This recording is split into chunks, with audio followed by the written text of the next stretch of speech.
In this episode, you are going to learn the one skill you absolutely must master if you want to have a chance at all for succeeding in business. And I know that sounds extreme, but I do a lot of pattern recognition and observation, and I have noticed this is the skill that sets you apart from the people who just talk about having a business to the people who actually have a real thriving business. So if you're ready, let's jump in and get started. Welcome to the Spiritually Ambitious Entrepreneur podcast, the space for my recovering overachievers who want to build a business without losing themselves in the process. And in fact, while actually becoming the best version of themselves while building a business that truly makes an impact and heals others. I'm your host, Coach Chels, ex-doctor, six-figure coach, and world traveler, still in Cape Town. I have like a little over 2 weeks left, and I'm actually getting sad to leave. I've gotten into such a wonderful routine here, and I think that really shows what's possible for me specifically when I'm not like moving around so often. I think there's a really fine line from seeking novelty and stimulation and variety, and there's a way that it's really helpful for me versus getting grounded and rooted in a place. And so I'm still working on finding my optimal kind of combination of those two things. But I've been loving it in Cape Town, and I have some really fun travels and adventures coming up as well. So it's like sad for something to end, but also really excited for what's to come. And that's the space I love to live in. So let's dive right into it. In this episode, we are going into the skill that you must master if you're interested in building a six-figure business and beyond, like Buzz Lightyear vibes. So let me just start off with how this episode came to be. When I was pivoting into like the spiritually ambitious, going more into business coaching, what I started doing was gathering market research. And this is something that I teach my clients to do inside my program, Create Your Six-Figure Offer. It's something that's just an ongoing practice to do in business. If you're interested in learning more about my exact process for doing it, I teach that inside of the Substack, the paid tier. I used to call it the inner circle. Now it's becoming the 100K healer. I really go deeper into my market research process. As I was diving through market research, which in this context, my market research is just my client intake forms. So I started doing business coaching, and I just kind of put out the initial call, and I had probably, how many, like 7, 8 initial like one-to-one clients that I started working with in the business coaching realm, people who already knew me. So I didn't really need to do a lot of marketing or content. And then what I did was I used their initial intake forms and some of the calls that we've done together, and I used that for market research, right? So I didn't go out and conduct actual interviews because I was doing it within my work, but I treated them like they were real interviews because I took and laid out all of everything they wrote in the forms, and I just like went through and analyzed it. And as I was going through and like analyzing it for patterns, I realized, oh my gosh, it's like they're trying to build a business without being seen. And I don't mean being seen from like a personal branding standpoint. It's they're trying to build a business without even letting their work be seen. Some of the questions I ask in my intake forms are like, how do you self-sabotage? So I was reading things like, well, I wait for something to be perfect before releasing it, or I delay in deciding and I go into like decision paralysis instead of just trying something in an easy way, seeing how it goes. I'm putting too much work into something rather than doing a messy move. I have an idea that I think sounds great in the first place, but then I start having all of these thoughts about like, what if it doesn't work? And then I start ruminating, and then I don't take any forward action. And that's what I was reading when I had this moment of like, oh, they're trying to build a business without being seen. And the image that initially came to me was, I have to take you back to my dog that I had in med school, Champion. And my sister actually took my dog and still has him to this day. When I left the States, when I went to go travel in 2019, when I had Champion in residency specifically, he was a very like anxious, nervous dog. I got him from the shelter, and they think he was about 2 years old. He just had a lot of neuroses and anxiety. He would have like one person that he loved, which was me.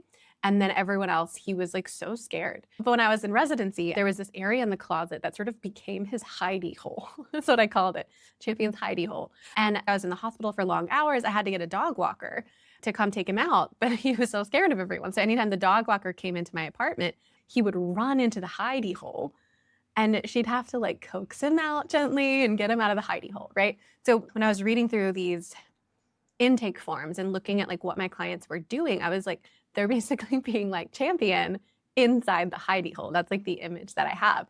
I brought this up at our coaching call yesterday for Create Your Six-Figure Offers of like building a business from a hidey hole. I was asking them like, how does this play out for you guys? And there was just like so many examples, recording 15 meditation podcasts, having them uploaded and then sending it to no one. Or, you know, creating something like in a Google Doc and like outlining the whole thing and you have so many ideas and then scrap and start over. Or, you know, like working with ChatGPT, trying to figure something out and circling and thinking it through and, you know, like working in your head and in your mind and on your computer, but never really putting it out there. And what I want to be super clear of is, one, like we're not going to shame ourselves about this behavior at all. For Champion, there was a reason he went into the hidey hole, right? He probably had some traumatic events when he was in the shelter. It's not like he was intentionally being like, let me be neurotic and make everything difficult for everyone else by running into the hidey hole and not letting the dog walker take me out. It was trying to protect himself. He was scared. His nervous system was in overdrive, right? And so just thinking of it like that, right? I have this like clear image of like sweet little Champion in the hidey hole. Don't shame yourself about this. There's a reason that you developed this behavior of being in your hidey hole, whatever it is. So we're not going to judge ourselves. We're not going to shame ourselves about it. That's why I kind of give you this imagery, this metaphor, because I think it does help to just like have some compassion around it, right? Like, sweet little scared dog. You have a version of you that's like the tiny Champion puppy who's like scared in the hidey hole. So like, we're not going to shame ourselves. We're going to give ourselves love and grace and compassion. Let's also bring some self-accountability into it and say, like, how am I in the hidey hole? What behavior is in the hidey hole? It's any sort of activity where you're not putting yourself out there. And out there can mean different things, but bottom line is you're not interacting with the people that you want to help. You're not interacting with collaborator people. You're not interacting with people. It's more preparation and planning and learning and not really interacting. Get honest with yourself from a compassionate lens. So am I hanging out in the hidey hole? Bring awareness to this without judging yourself. And the question we want to ask is like, why is that a problem? Like, why can't you build a business in a hidey hole? There was a part of me that wished you could. I totally get this. Why can't you build a business from a hidey hole? Businesses require having something to sell. And in order to develop that, you need a feedback loop, right? You can't just create something and put it out there and expect to nail it initially. You need a feedback loop with the people who are going to consume or utilize your products or services. So you need to involve other people from the beginning. You also need sales, right? Like to build a business, you need customers, you need clients, you need people buying the thing. That requires interacting with people. That requires communicating to those people. So everything about a business involves other people. It's not like studying for a board exam. You have to interact with people because you need a feedback loop and because you need to be able to communicate with the people that you're trying to help. There's this difference between the hard work required for entrepreneurship to like build a successful business and the hard work that's required for being in more of like a professional graduate setting. Because in the academic, professional, clinical world, in order to be successful, it's just put your head down and work hard, follow the instructions, do what you're told, and just go. It can be like a brute force kind of a thing. It can be like, just keep going, just do the thing that you're told. But what is not generally required in the same way as entrepreneurship is the tolerance of uncertainty. So in entrepreneurship, it's not just hard work, it's hard work plus vulnerability. And I say vulnerability because there's like risk and uncertainty and unknowns involved. You have to know how to do hard work, but it's like vulnerable hard work. And you need to learn how to, there's exposure, there's risk, there's uncertainty involved in the hard work of business, which distinguishes it from the hard work of being in a professional context. That doesn't mean you don't need vulnerability in a professional context. It's just like you could be successful in a professional context without it, Whereas in entrepreneurship, you truly cannot be successful without it. The hard work plus the vulnerability piece, I'm going to call this thing arena action. I've been back in a Brené Brown kick a little bit, if you can't tell, because her new book just came out. And that's why I'm going to call this arena action. In her book, Daring Greatly, Brené Brown has quoted and cited Teddy Roosevelt's work, his speech about the man in the arena and the critic. And so I'm going to read this to you guys. It is not the critic who counts, not the man who points out how the strong man stumbles, or where the doer of deeds could have done better.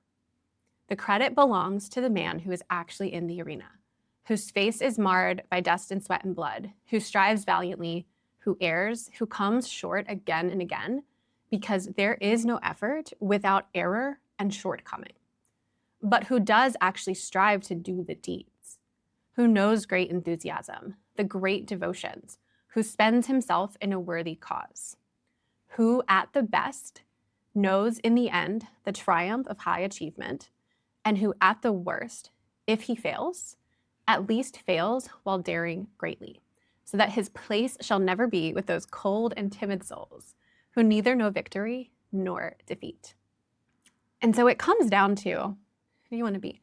The person in the arena or the cold and timid soul who neither knows victory nor defeat?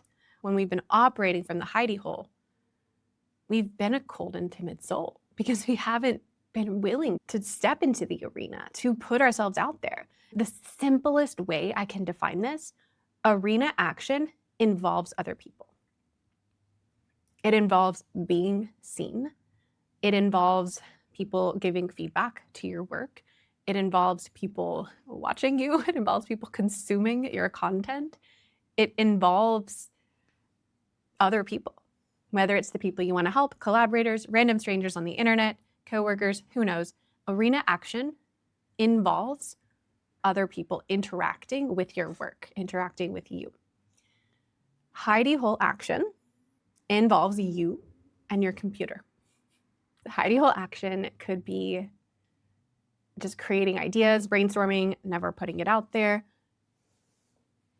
It could be writing content and tweaking it over and over again and then putting out like one every 2 weeks. It's not that hidey hole action is bad. It's that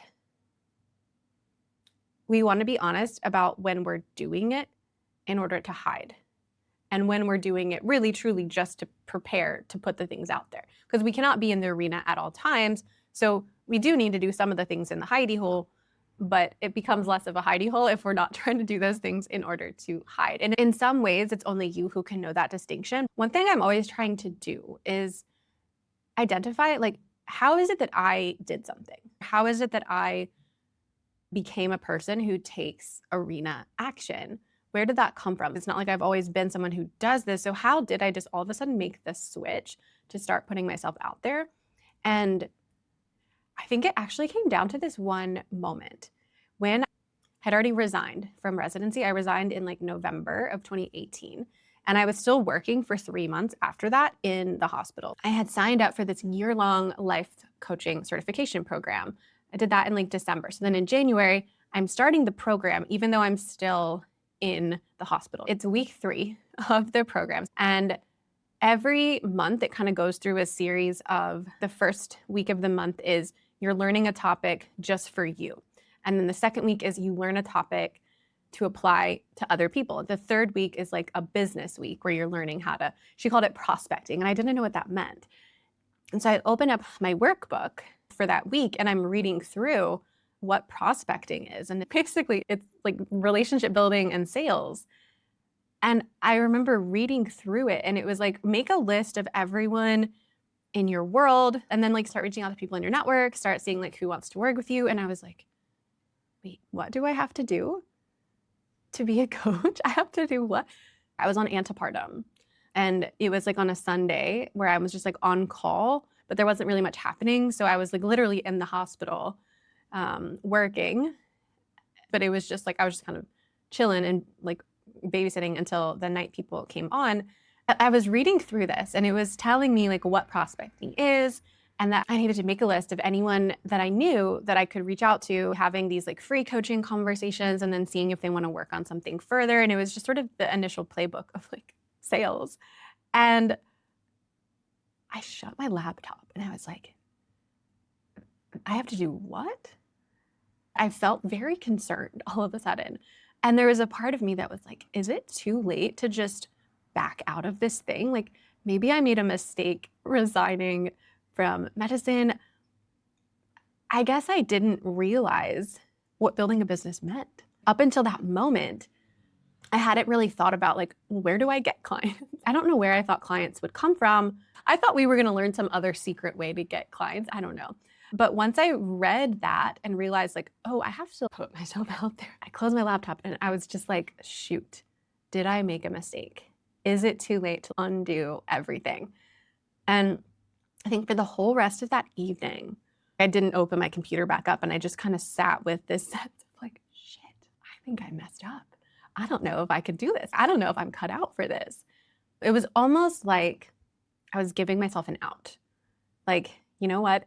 It's not too late to just undo everything. I haven't left yet. We can still undo it all.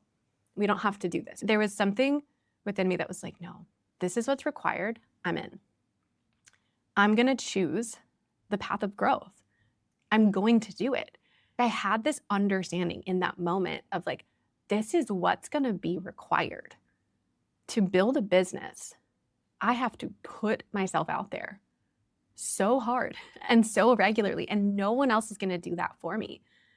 This is what's required, and I'm going to rise up to that. And I'm like not interested in getting in my own way about it. It just kind of hit me in this moment of there's not another way.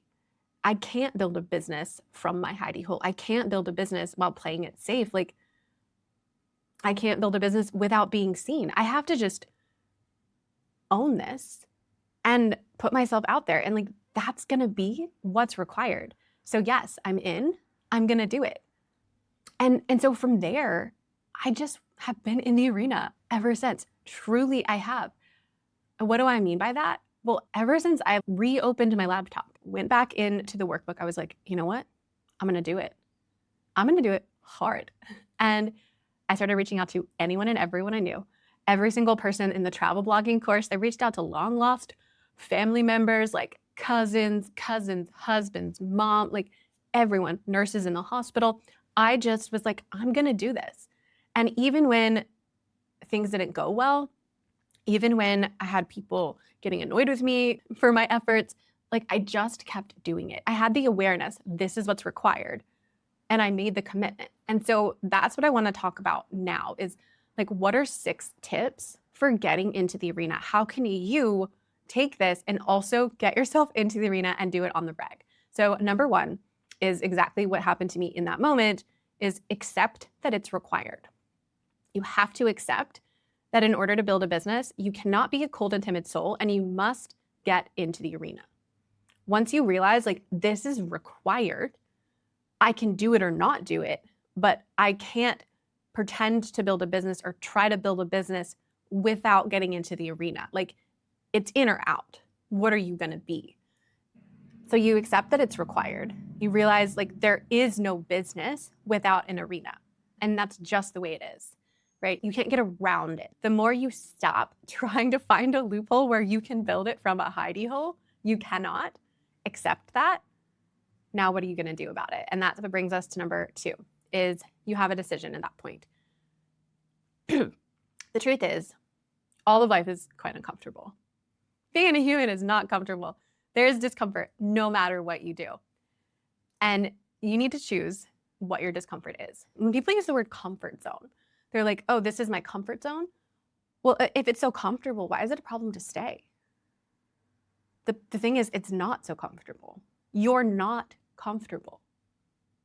I think the comfort zone is such a lie of a concept. So like, let's actually stop using that, because if your comfort zone was comfortable, you wouldn't be trying to change it. When you're comfortable in where you're sitting, like right now, I'm not that comfortable, I'm gonna move, right? I'm gonna change my posture. If I was really comfortable, I'm not moving. I'm not trying to change or solve for anything. I'm just like, cool, we're good. Maybe I'm externally comfortable, but internally restless. that means I'm still not comfortable. If you're truly comfortable, there's no problem. So you're not comfortable. And there's no real way to be comfortable sustainably that I know of. Okay? So you're going to be discomfortable. You're going to be uncomfortable either way. There is going to be discomfort no matter what you do. So now you have a choice. Do you want the discomfort of growth, which is quite discomfortable, or do you want the discomfort of stagnation? Also uncomfortable.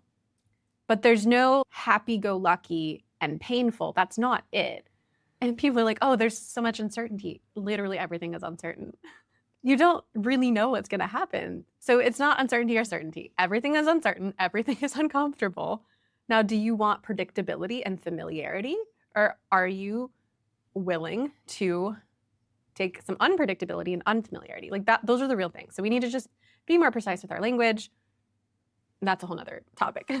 In order to get into the arena, you have to decide that you want the discomfort of growth. That you're going to choose the discomfort of growth more than the discomfort of stagnation. Tip number 3. It's much harder to get in the arena by yourself. I mean, at the end of the day, you have to do it on your own, but you can leverage your social circles. So it makes it a lot easier to get in the arena if you surround yourself with other people who are getting in the arena. Do not underestimate the way that FOMO can work in your favor, the way that peer pressure can work in your favor. If you are around people who are putting themselves out there regularly, if you're around people who are working out regularly, if you're around people who are making a lot of money in business on the reg, like you're just going to want to rise to meet them. So use that to your advantage. Surround yourself with other people who are getting in the arena. My first 2.5 years of business, I created what I called a sister circle, which is like a feeling circle for entrepreneurs is how I described it. And I actually created this in the wake of my first launch, which when I did my first launch, I realized, oh my God, that was scary and horrifying. And that's going to be part of my business on the reg. Okay, I think I need emotional support to get through this. And so I actually found 3 other female entrepreneurs who were also kind of at a similar stage as me who wanted to start putting themselves out there. And we created a sister circle. We met every single Thursday for 2.5 years. And I can't tell you how much that was helpful to just be around other people who are inspiring you, who are getting in the arena day in and day out. And you're like, oh shoot, I got to keep up. And that's the environment we're creating inside of Create Your 6-Figure Offer as well. It's every week I'm challenging them. Have you gotten into the arena this week? Like that's the culture that we're creating, is a culture of getting into the arena. And it's a lot easier to do when you surround yourself with people who are doing it. Number 4 is learn how to regulate and process your emotions. The only reason we're afraid of getting into the arena is because we're afraid of feelings. We're afraid that we get in there and then we feel disappointed, maybe in ourselves or in the results, or we feel embarrassed, or we get in there and we feel rejected. We feel like a failure. But all of it comes down to the only reason we're scared of anything because we're scared of how it will make us feel. So if we learn how to regulate our emotions, if we have tools for processing our emotions, for being supported in our emotions, your emotional capacity grows. And so if you can grow your emotional capacity and your bandwidth for processing things, like I truly feel like I can hold almost any emotion because I have a lot of feelings and I feel so confident in my ability to hold them. I can handle emotions. I really, truly can. Number 5 is anchoring yourself in the mission. So in the series on Tuesdays, the 100K Healer series, we did your 3 clarity anchors, and it's like your inner positioning. And so when you're grounded in who you're here to help, what result you're helping them get, and why you are the one to do it, and you have this like anchor in your mission, it becomes bigger than you. And you're getting into the arena not just for you, but for your people. This is why I do it. I get in there for you. It's really just like, shoot, these people need to hear this. I'm at a place where they want to be. Let me help them. I wouldn't say it's like selfless, but it's like, this is bigger than me. Go. Like, we're going to go. And that can really compel you in such a powerful way. And then finally, number 6 is make getting into the arena the entire metric. So I think sometimes the reason that we're worried about getting into the arena is we're afraid it's not going to go well. Like, okay, let's say getting into the arena for you is launching an offer. But you're like, but what if no one buys? Well, that's the irrelevant part of the metric. Right now, especially at the beginning, your metric is just, am I doing it? Am I putting myself out there? Am I getting into the arena?